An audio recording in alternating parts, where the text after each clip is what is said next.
Chapter 5, Diagon Alley. It's a pretty long chapter, so I'll probably only read half of it today, and then I'll share the video for the other half tomorrow. So, Chapter 5, Diagon Alley. Harry woke early the next morning. Although he could tell it was daylight, he kept his eyes shut tight. It was a dream, he told himself firmly. I dreamed a giant called Hagrid came to tell me I was going to school for wizards.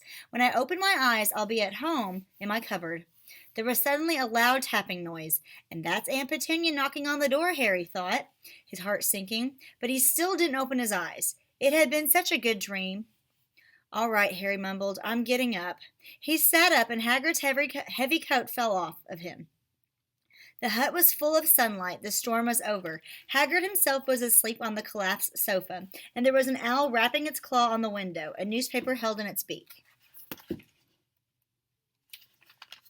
Harry scrambled to his feet, so happy he felt as though a large balloon was swelling inside him. He went straight to the window and jerked it open. The owl swooped in and dropped the newspaper on top of Hagrid, who didn't wake up. The owl then fluttered onto the floor and began to attack Hagrid's coat. Don't do that. Harry tried to wave the owl out of the way, but it snapped its beak fiercely at him and carried on savaging the coat. Hagrid, said Harry loudly, there's an owl. Pay him, Hagrid grunted into the sofa. What? He wants paying for delivering the paper. Look in the pockets. Hagrid's coat seemed to be made of nothing but pockets. Bunches of keys, slug pellets, balls of string, peppermint humbugs, tea bags. Finally, Harry pulled out a handful of strange-looking coins. Give him 5 coins, said Hagrid sleepily. The little bronze ones. Harry counted out 5 little bronze coins, and the owl held out his leg so Harry could put the money into a small leather pouch tied to it. Then he flew off through the open window. Hagrid yawned loudly, sat up, and stretched. Best be off, Harry. Lots to do today. Gotta get to London and buy all your stuff for school. Harry was turning over the wizard coins and looked at them. He had just thought of something that made him feel as though the happy balloon inside him had got a puncture. Hagrid? Said Hagrid, who was pulling on his huge boots. I haven't got any money, and you heard Uncle Vernon last night. He won't pay for me to go and learn magic. Don't worry about that, said Hagrid, standing up and scratching his head. Do you think your parents didn't leave you anything? But if their house was destroyed, they didn't keep their gold in the house, boy. No, first stop for us is Gringotts, Wizard's Bank. Have a sausage. They're not bad cold, and I wouldn't say no to a bite of your birthday cake either. Wizards have banks? Just the one, Gringotts, run by goblins. Harry dropped the bit of sausage he was holding. Goblins? Yeah, so you'd be mad to try and rob 'em, I'll tell you that. Never mess with goblins, Harry. Gringotts is the safest place in the world for anything you want to keep safe, except maybe Hogwarts. I lost my spot. As a matter of fact, I gotta visit Gringotts anyway, for Dumbledore. Hogwarts business. Hagrid drew himself up proudly. He usually gets me to do important stuff for him. Fetching you, getting things from Gringotts, knows he can trust me. See? Got everything? Come on, then. Harry followed Hagrid out into the rock. The sky was quite clear now, and the sea gleamed in the sunlight. The boat Uncle Vernon had hired was still there with a lot of water in the bottom after the storm. How did you get here, Harry asked, looking for another boat. Flew, said Hagrid. Flew? But we'll go back in this. Not supposed to use magic now, I gotcha. They settled down to the boat. Excuse me. They settled down in the boat. Harry still staring at Hagrid, trying to imagine him flying. Seems a shame to row, though, said Hagrid, giving Harry another of his sideways looks. If it was to speed things up a bit, would you mind not to mention it at Hogwarts? Of course not, said Harry, eager to see more magic. Hagrid pulled out the pink umbrella again, tapped it twice on the side of the boat, and they sped off toward land. Why would you be mad to try and rob Gringotts? Harry asked. Spells, enchantment, said Hagrid, unfolding his newspaper as he spoke. They say there's dragons guarding the high-security vaults, and then you gotta find your way. Gringotts is hundreds of miles under London, see? Deep under the underground. You'd die of hunger trying to get out, even if you did manage to get your hands on something. Harry sat and thought about this while Hagrid read his newspaper, the Daily Prophet. Harry had learned from Uncle Vernon that people liked to be left alone while they did this, but it was very difficult. He never had so many questions in his life. Ministry of Magic messing things up as usual, Hagrid muttered, turning the page. There's a Ministry of Magic? Harry asked before he could stop himself. "Course," said Hagrid. "They wanted Dumbledore for minister, of course, but he'd never leave Hogwarts, so old Cornelius Fudge got the job. Bungler if there ever was one. So he pelts Dumbledore with owls every morning asking for advice. But what does a minister of magic do? Well, their main job is to keep it from the muggles that there's still witches and wizards up and down the country." "Why?" "Why, blimey, Harry, everyone be wanting magic solutions to their problems. Nah, we're best left alone." At this moment the boat bumped gently into the harbor wall. Hagrid folded up his newspaper, and they clambered up the stone steps into the street. Passers-by stared a lot at Hagrid as they walked through the little town to the station. Harry couldn't blame them. Not only was Hagrid twice as tall as anyone else, he kept pointing at perfectly ordinary things like parking meters and saying loudly, "See that, Harry? Things these muggles dream up, huh?" "Hagrid," said Harry, panting a bit as he ran to keep up, "did you say there were dragons in Gringotts?" "Well, so they say," said Hagrid. "Crikey, I'd like a dragon." "You'd like one?" "Wanted one ever since I was a kid. Here we go." They had reached the station. There was a train to London in 5 minutes' time. Hagrid, who didn't understand muggle money, as he called it, gave the bills to Harry so he could buy their tickets. People stared more than ever on the train. Hagrid took up two seats and sat knitting what looked like a canary yellow circus tent. "Still got your letter, Harry?" he asked as he counted stitches. Harry took the parchment envelope out of his pocket. "Good," said Hagrid. "There's a list there of everything you need." Harry unfolded a second piece of paper he hadn't noticed the night before and read, "Hogwarts School of Witchcraft and Wizardry. Uniform. First-year students will require 3 sets of plain work robes, black, 1 plain pointed hat, black for day wear, 1 pair of protective gloves, dragon hide or similar, 1 winter cloak, black, silver fastenings. Please note that all pupils' clothes should carry name tags. Course books. All students should have a copy of each of the following: The Standard Book of Spells, Grade 1 by Miranda Goshawk, A History of Magic by Bathilda Bagshot, Magical Theory by Aldebert Waffling, A Beginner's Guide to Transfiguration by Emmerich Switch, 1000 Magical Herbs and Fungi by Filda Spore, Magical Draughts and Potions by Arsenius Jigger, Fantastic Beasts and Where to Find Them by Newt Scamander. You probably heard that before. The Dark Forces, A Guide to Self-Protection by Quentin Trimble. Other equipment: 1 wand, 1 cauldron, 1 set glass of crystal phials, 1 telescope, 1 set brass scales. Students may also bring an owl or cat or a toad. Parents are reminded that first years are not allowed their own broomsticks. "Can we buy all this in London?" Harry wondered out loud. "If you know where to go," said Hagrid. Harry had never been to London before, although Hagrid seemed to know where he was going. He was obviously not used to getting there in an ordinary way. He got stuck in the ticket barrier on the underground and complained loudly that the seats were too small and the trains too slow. "I don't know how the muggles manage without magic," he said, as they climbed a broken-down escalator that led up to a bustling road lined with shops. Hagrid was so huge that he parted the crowd easily. All Harry had to do was keep close behind him.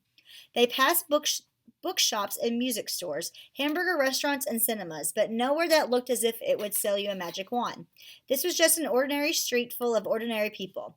Could there really be piles of wizard gold buried miles beneath them? Were there really shops that sold spell books and broomsticks? Might this not all be some huge joke the Dursleys had cooked up? If Harry hadn't known that the Dursleys had no sense of humor, he might have thought so. Yet somehow, even though everything Hagrid had told him so far was unbelievable, Harry couldn't help trusting him. "This is it," said Hagrid, coming to a halt. "The Leaky Cauldron. It's a famous place." It was a tiny, grubby-looking pub. If Hagrid hadn't pointed it out, Harry wouldn't have noticed it was there. The people hurrying by didn't glance at him. Their eyes slid from the big bookshop on one side to the record shop on the other, as if they couldn't see the Leaky Cauldron at all. In fact, Harry had the most peculiar feeling that only he and Hagrid could see it. Before he could mention this, Hagrid had steered him aside. For a famous place, it was very dark and shabby. A few old women were sitting in a corner. One of them was smoking a long pipe. A little man in a top hat was talking to the old bartender, who was quite bald and looked like a toothless walnut. The low buzz of chatter stopped when they walked in. Everyone seemed to know Hagrid. They waved and smiled at him, and the bartender reached for a glass, saying, "The usual, Hagrid?" "Can't, Tom. I'm on Hogwarts business," said Hagrid, clapping his great hand on Harry's shoulder and making Harry's knees buckle. "Oh, my," said the bartender, peering at Harry. Can this be?" The leaky cauldron had suddenly gone completely silent and still. "Bless my soul," whispered the old bartender. "Harry Potter, what an honor." He hurried out from behind the bar, rushed toward Harry, and seized his hand, tears in his eyes. "Welcome back, Mr. Potter. Welcome back." Harry didn't know what to say. Everyone was looking at him. The old woman with the pipe was puffing on it without realizing it had gone out. Hagrid was beaming. Then there was a great scraping of chairs, and the next moment Harry found himself shaking hands with everyone in the leaky cauldron. "Doris Crockford, Mr. Potter. Can't believe I'm meeting you at last." "So proud, Mr. Potter. I'm just so proud." "Always wanted to shake your hand. I'm all aflutter." "Delighted, Mr. Potter. You can't tell you. Diggle is the name. Daedalus Diggle." "I've seen you before," said Harry, as Daedalus Diggle's top hat fell off in excitement. "You bowed to me once in a shop." "He remembers!" cried Daedalus Diggle, looking around at everyone. "Did you hear that? He remembers me." Harry shook hands again and again. Doris Crockford kept coming back for more. A pale young man made his way forward very nervously. One of his eyes was twitching. "Professor Quirrell," said Hagrid.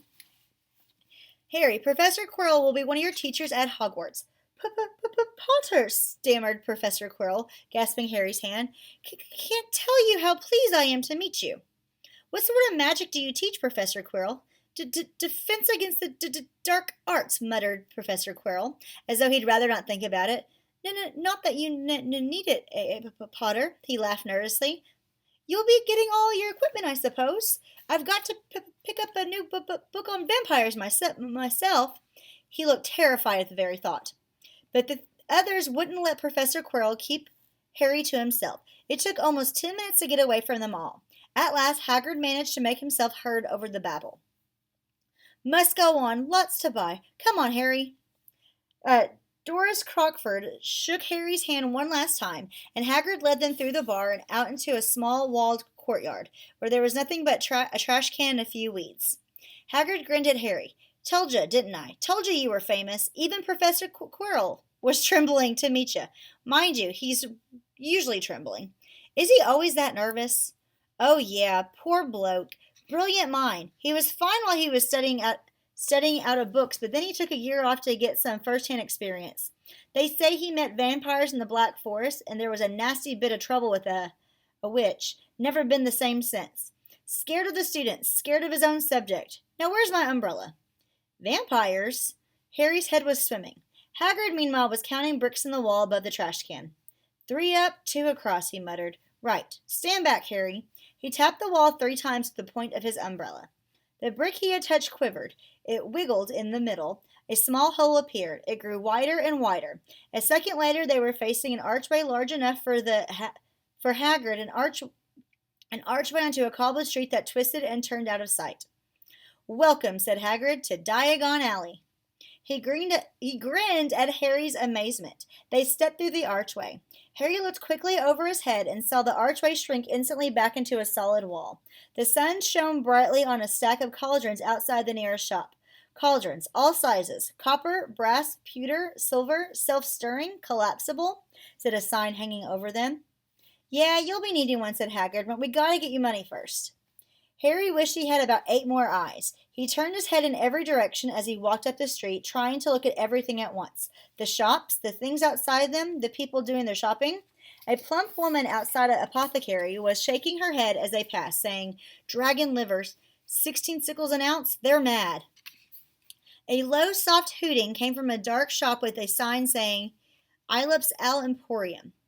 Tawny, screech, barn, brown, and snowy. Several boys of about Harry's age had their noses pressed against a window with broomsticks in it. "Look," Harry heard one of them say, "the new Nimbus 2000, fastest ever."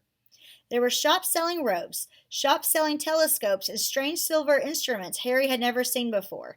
Windows stacked with barrels of bat spleens and owl eyes, tottering piles of spell books, quills, and rolls of parchment, potion bottles, globes of the moon. Gringotts, said Hagrid.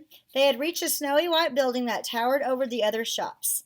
Standing beside its burnished bronze doors, wearing a uniform of scarlet and gold, was... Yep, that's a goblin, said Hagrid quietly as they walked up to the white stone steps toward him. The goblin was about a head shorter than Harry. He had a swarthy, clever face, a pointed beard, and Harry noticed very long fingers and feet. He bowed as they walked inside. Now they were facing a second pair of doors, silvered this time, with words engraved upon them. Enter, stranger, but take heed of what awaits the sin of greed. For those who take but do not earn must pay most dearly in their turn. So if you seek beneath our floors a treasure that was never yours, thief, you may have been warned, beware of finding more than treasure there.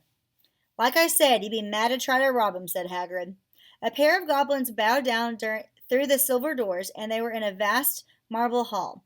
About 100 more goblins were sitting on high stools behind a large counter, scribbling in large ledgers, weighing coins and brass scales, examining precious stones through eyeglasses.